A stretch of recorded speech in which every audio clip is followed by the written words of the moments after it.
Good morning. This is the Lew Rockwell Show, and what an honor it is to have as our guest this morning Dr. Ron Paul. What can we say about Ron Paul, the leader of freedom not only in the United States but all over the world? Millions of young people, and some of us older than young people, look to him for clarity and the truth in all kinds of areas involving economics, war and peace, the role of government, the economy, what the Fed is doing, and just 101 different areas.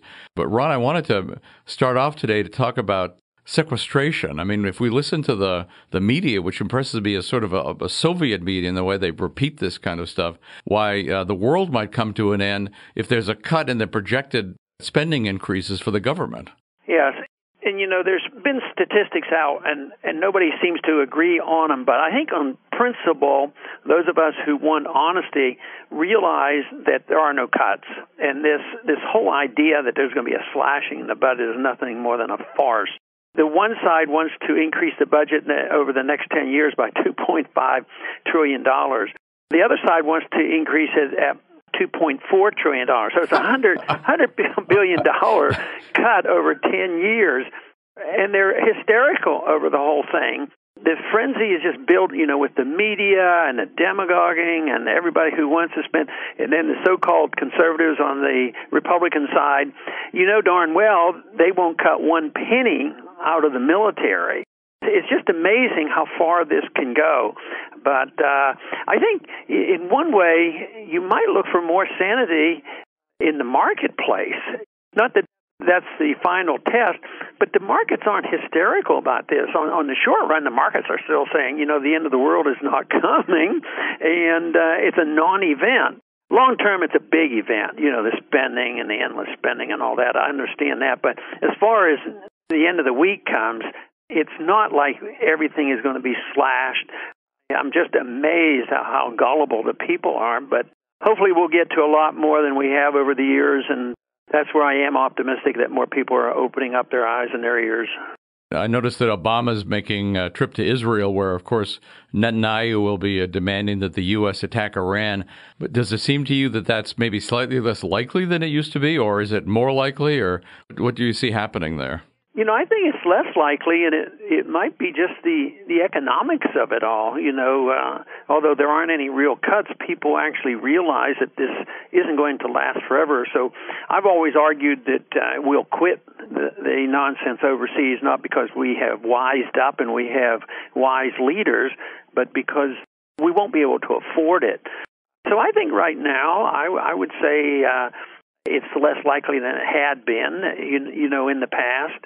Let's hope we move in that direction, but there's still a powerful influence by the neoconservatives. They're still ranting and raving about Hagel being, appointed Secretary of Defense. But that in itself isn't going to make a lot of difference. The spending is going to continue. There's still going to be an influence, but the answer, I would say, is I think it's a little less likely now that they're about to, because I think they know they can't really afford it nor run it. I think that our capabilities, just aren't there, because the type of war that would have to be fought is completely different than building more F-35s. I think this is one thing I hopefully can write something on this, is they talk about all this budgeting, but then when you look at the F-35, I saw the other day, and literally if it lasted throughout its theoretical lifespan, it would be $1.5 trillion, according to the Pentagon, that it would cost to run these airplanes that have no use. And then they wonder, how can we ever slash, this defense? Of course, there is no defense. This is just militarism at its worst. I think that everybody should refresh their memory about the warning that Eisenhower gave us about building weapons like this and then worrying about the budget. I really get upset with conservatives who consider themselves free market people and condemn the liberals for Keynesian economics. At the same time, you can't cut the F-35 because there are 40-some states that make parts, and it would hurt those jobs. So it's rather disgusting on how they look at it and pretend that they're free market people. Ron, I noticed that Obama opened up a new drone base in Niger the other day, and the U.S., I guess, has expanded its military footprint in, 35 countries in Africa, some huge number of countries. So that's going on, even though they may be pulling back a little bit from wanting to murder everybody in Iran. Yeah, they're just moving about, and they're moving further east, into the Pacific, the Philippines, and getting more likely involved in a squabble between Japan and China. They're certainly not giving up. But, you'd think would learn a lesson or be totally embarrassed that we're going bankrupt, and we're going over there. We have plans to get more involved in 35 countries in Africa because we have to protect our natural resources.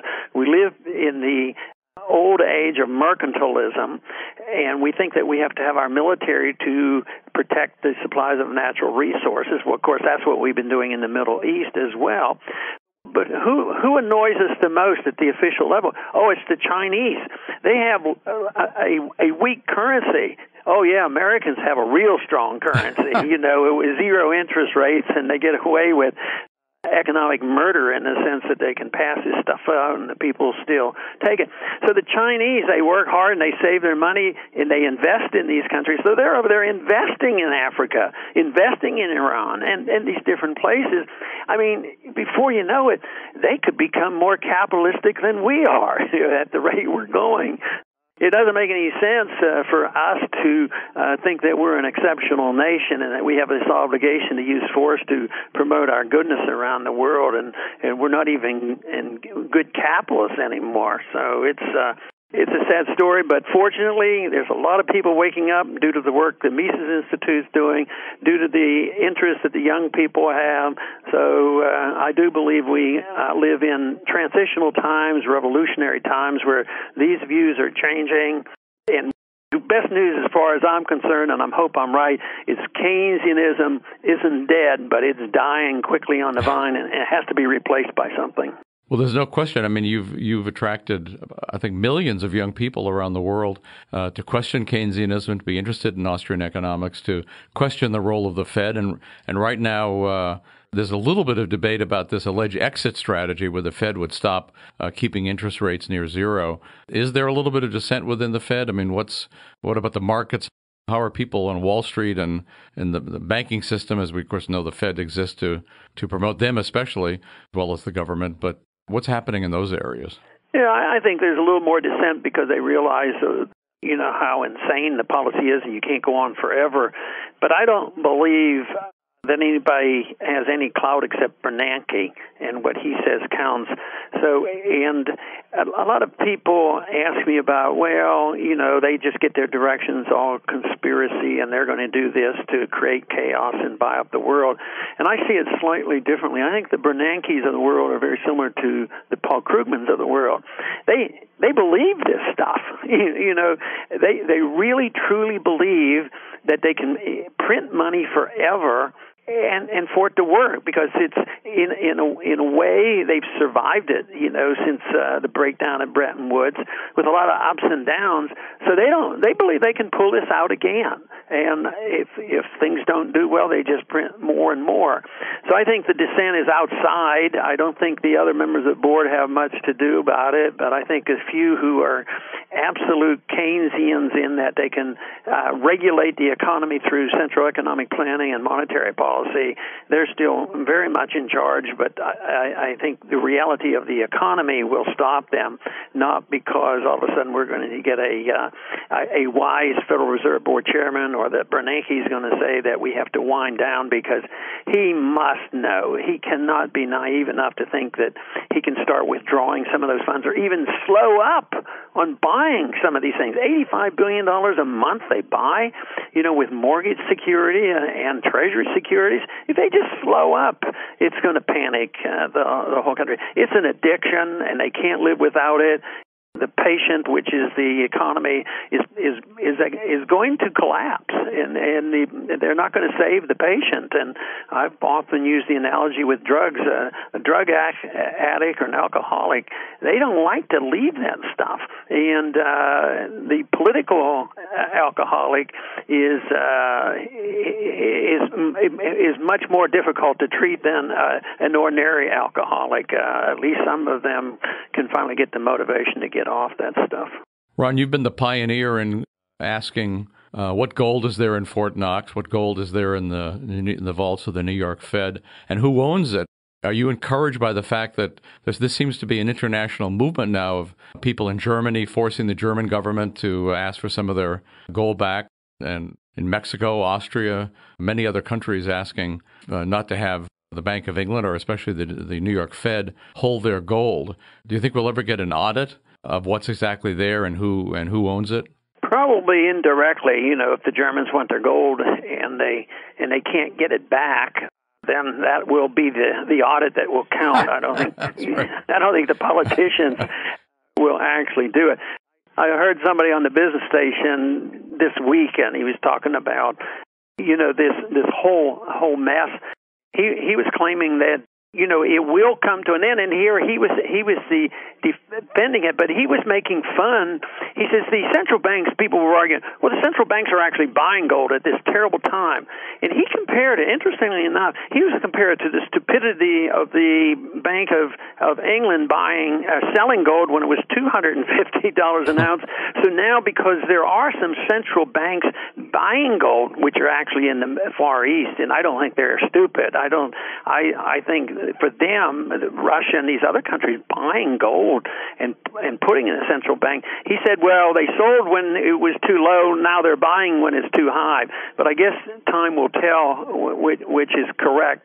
But fortunately, the markets even work with tyrants. There's always a market out there to tell us what's going on. Even in the Soviet system, they had the true market. Sometimes they call it a black market, but there's always a market out there. So I think that's what's going to happen with gold. And you know how long you actually helped me many years ago on trying to get an audit, even back with the Gold Commission, and they wouldn't even accept this. So, no, I don't think that's going to happen, but I'm looking for the day when there'll be more foreign countries saying, hey, we want our gold back, and we do not know whether our gold has been committed, whether it's there or whatever. So it'll probably take runaway inflation for us all to wake up. I'm assuming it's not a bunch of wooden bricks painted gold, but maybe we'll find out someday. Yeah, that's for sure. People said, why don't you go and look at it? What good for me walking down this corridor and looking at the gold? I mean, that's not an analysis. It might be entertaining, but to have a true analysis, it's going to be a lot different than the commitments. Has the gold been loaned up? Who actually has ownership? And, of course, but, we shouldn't worry about this, Lou. I mean, we have been assured by the top money guy that gold is not money, so why do we really care about this? This is just a useless commodity. If we had the true marketplace, remember, it was going to go down to $5 an ounce. No, it's just a barbarous relic, as Keynes like to pretend to give us a judgment. Right. Ron, I noticed somebody the other day, and I think this is probably typical of the mainstream media, referred to you as retired. Now, maybe they're just mistaken, or maybe they're attempting to do damage. But, of course, not only are you not retired, it seems to me you've stepped up your work, thank goodness, since you left Congress. You've retired from the world of politics, but you're not retired. You've got this new radio show you're doing with Charles Goyette. You've got your website that you're building. You're going to continue working in the areas that you've always worked in, whether it's questions of war and peace or the Federal Reserve and all other related areas. You're talking about, and you're going to be working in communications and reaching out to people in all kinds of new and different ways that accord with what young people are interested in, because they're not interested in a lot of the dinosaur media. They're interested in the new media. You've always had a special connection to young people. So I must say, I'm opposed to retirement anyway. It's an invention of Bismarck and FDR, and I think economically and in every other way a bad idea. But you're not retired. You're working a lot harder. You're working longer days than when you were in Congress.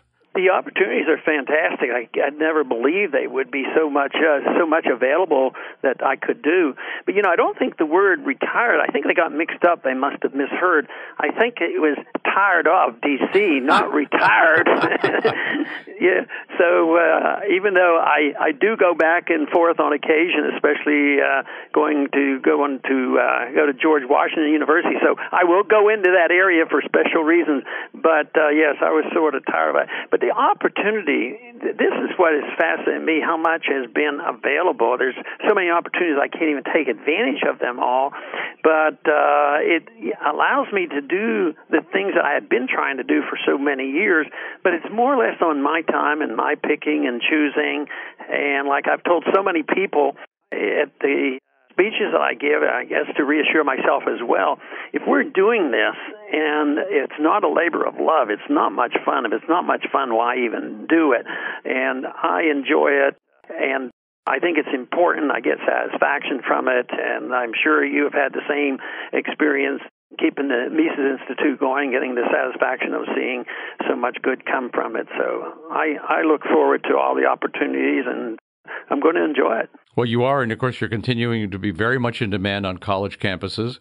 You're writing books, and there's an exciting a new era of Ron Paul coming up for all the people who follow you. So, folks, wait for the big announcements. Thank you, Ron, very much for coming on the show today. Thank you, Lew. Bye-bye. Well, thanks so much for listening to the Lew Rockwell Show today. Take a look at all the podcasts. There have been hundreds of them. There's a link on the upper right-hand corner of the LRC front page. Thank you.